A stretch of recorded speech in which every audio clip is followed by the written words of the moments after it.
In selected regions, the Pixel 6a has tough competition from devices like the brand new Nothing Phone 1, which is one of the few out there that has clean Android very close to Pixel's version. So just how does Google's latest mid-ranger compare? Well, here's where it stacks up. Thanks for watching 9to5 Google here on YouTube. Remember to thumbs up, hit subscribe and then tap the bell icon to be among the first to watch our upcoming videos. Side by side, it's actually very easy to shift your focus or attention towards Nothing's only smartphone release to date. It's certainly a striking device that borrows selected design traits from Apple, but adds a little bit of intrigue courtesy of that clear backplate and that eye-searing glyph lighting back there too. The materials are certainly what we'd consider premium, given it's an inexpensive Android that's targeting the upper mid-range. The Pixel 6a is intriguing in its own way, courtesy of a back camera bar and its dual-tone colours that it borrows from the Pixel 6 series, but this device is actually smaller and lighter thanks to a polycarbonate build and a little bit of size shaved off each chassis area. Of course, the screen size is quite a lot smaller at 6.1 inches. It's not all there though, as a substantial difference is in the refresh rate and the display quality on offer. The Phone 1 has a 6.55-inch OLED display with a smooth maximum 120Hz refresh rate. That's not all though, as it has uniform bezels on all sides, something that the Pixel 6a lacks, even with slim bezels on all sides of its own. Google's usage of Gorilla Glass 3 is somewhat of a disappointment and something we pointed out in our full review, given that the screen is actually quite scratch prone, while the Phone 1 utilises Gorilla Glass 6 for protection. Realistically, a screen protector is certainly going to be a must for both of these devices in our opinion. You will be pleased to hear though that both phones do come with flat panels, which is great for gesture-based interfaces, especially with Android 12 favouring that. The internals are a mixed bag across the board, but Google's flagship Tensor processor is the standout that, as far as we can see on the two spec sheets, that slightly propels the Pixel 6 above the Nothing Phone 1, at least in terms of under the hood power. When you though start to compare the other internals, things like the base RAM allocation at 6GB on the 6a versus 8 and an option for 12 on the Phone 1, and of course there's maximum storage capacity bumps from 128 up to 256 on the Phone 1, we think that that device starts to look more and a more enticing prospect, at least from a pure spec sheet perspective. There's also an IP67 water and dust resistance rating that is provided on Pixel's latest 6a, something that was introduced back with the 5a last year, which was in limited markets, which is important if you're going to be worried about your phone getting damaged from maybe a quick dip in water, or if you live in an area which is known for rainfall. Unfortunately, I do. Sadly, the Nothing Phone 1 only offers IP53 water and dust resistance, which is enough to protect against maybe a light splash or a light water spray or a slight or light rain downpour, so it's not exactly perfect for water and dust ingress protection. Google also offers the Pixel 6a in more colours, which might be more important to you than the Nothing Phone 1.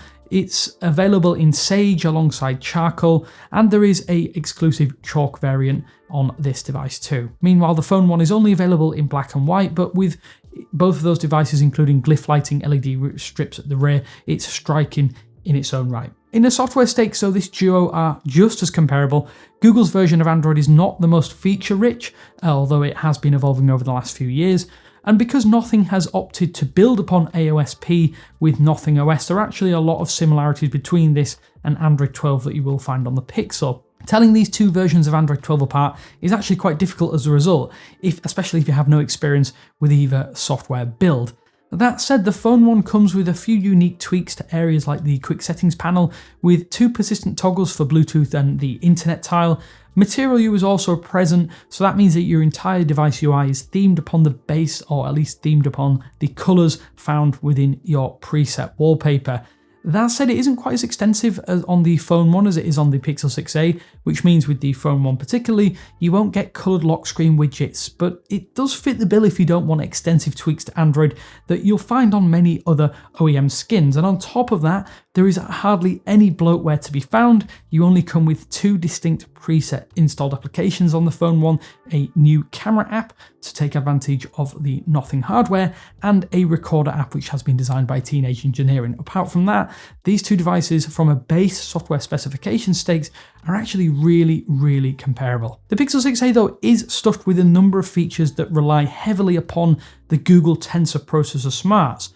Things like live translation, Google Assistant voice typing, and a growing number of Pixel feature drop additions are all going to be par for the course with the Pixel 6a. The Phone 1 has a lot of those same core functionalities, but includes a number of its own exclusive features. Most of these though are tied to the glyph lighting strips at the rear of the device for things like notifications, and even the rear camera allows you to adjust that glyph lighting to add soft lighting for photos. Nothing OS 1.1 though, that comes with some NFT tracker widgets, Tesla quick settings controls for your car, and even has software-based face unlock available baked in on top of in-display scanners across both hardware. Distinct differences in Android 12 on the Pixel 6a and Nothing Phone 1 realistically boil down to the more powerful Tensor processor and how on-device tasks are handled by that. A big difference is the long-term support though on offer for both of these smartphones. You will actually get the same number of full OS upgrades, with the Duo both expecting to be supported up to and including Android 15, although Google will offer day 1 updates. On top of that, they're also offering 5 years of full regular monthly security patches, while Nothing has scaled that back to provide 4 years of bi-monthly security patches. Because of that, the lifespan certainly favours the Pixel 6a, and you will have better security or on-device security with the slightly cheaper smartphone, even though Nothing is offering a very long support window, or a more standard support window for its first mid-ranger. In the battery stakes at 4,410 mAh and 4,500 mAh respectively, again, there isn't a huge difference in capacities between both devices. One would expect though that the smaller 60Hz screen on the Pixel 6a to offer longer daily lifespans, but in our experience that doesn't appear to be the case. You can expect a full day for each phone, but veer into heavy usage, things like gaming, maybe video editing, and recording a lot of 4K video, and you may start to struggle. Because the Nothing Phone 1 uses a modified Snapdragon 778G Plus processor, it means that 15W Qi wireless charging and 5W reverse wireless charging are available when ordinarily it's not on such a chipset. Charging speeds across the board though, they're far greater than they are on the Pixel 6a, with its fairly basic 18W wired charging. It is worth noting though that a charger is not provided in either box for the device, and on top of that, to access 33W wired charging speeds with the Phone 1, you'll need a Quick Charge 4.0 compatible power brick. The cameras are a little bit of a contentious issue, because if you want high resolution sensors, then the Nothing Phone 1 delivers here with 2 50 megapixel rear camera sensors on offer, the ISOCELL 766 and the Samsung JN1 for the ultrawide. Somewhat sadly, the Pixel 6a doesn't include that impressive 50 megapixel ISOCELL GN1 which you'll find on the regular Pixel 6 and 6 Pro. Instead, the almost ancient Sony IMX363 sensor is wheeled out once again, but with 4 years of software tuning, it's actually still pretty capable given that it is quite far behind the curve. The Phone 1 camera hardware is better across all 3 sensors, the main, wide, ultra wide and the 16 megapixel selfie camera, although the exceptional software tuning and post-processing of the Pixel 6a courtesy of Google means that it not only competes, in most scenarios it actually manages to come out on top, especially with moving subjects. Toss in a number of Tensor-backed features, things like real tone for accurate skin tone exposure, face unblur for moving subjects, live HDR plus video, plus 4K UHD up to 60 FPS, and it actually puts the Phone 1's camera capabilities in the shade despite the better hardware on offer. It's still a solid setup though on the Phone 1 that includes its own full expert mode, something that the Pixel series absolutely completely lacks across the board. The glyph lighting at the back also lets you use or access diffused lighting with those LED strips without having to use a harsh, bright and somewhat annoying LED flash for lighter or darkened areas. Nothing has kind of stuck to simple camera features, and most common options are catered for, including things like portrait mode, long exposure night modes, plus a macro option which uses the ultra wide camera.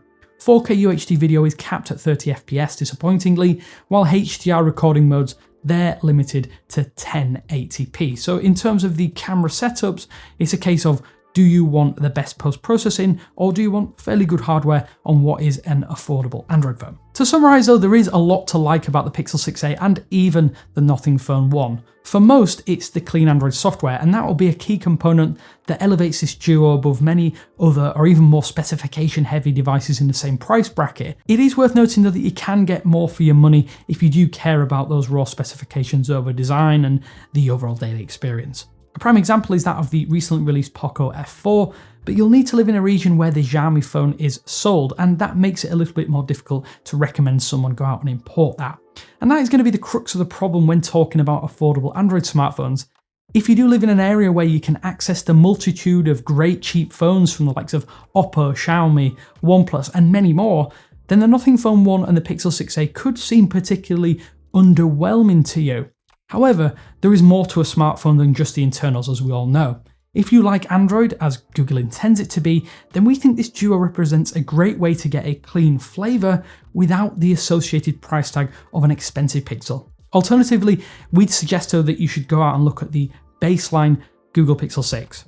At $599, it's just a better overall buy in almost all areas, and because the price isn't too much higher, it shouldn't break the bank. But overall though, that is the Pixel 6a and the Nothing Phone 1, priced similarly, spec differently, both good in different ways. Which would you choose though, and why? Let us know down in the comment sections below, but as always, until next time, this is Damien with 9to5 Google saying thanks for watching, and I will speak to you later.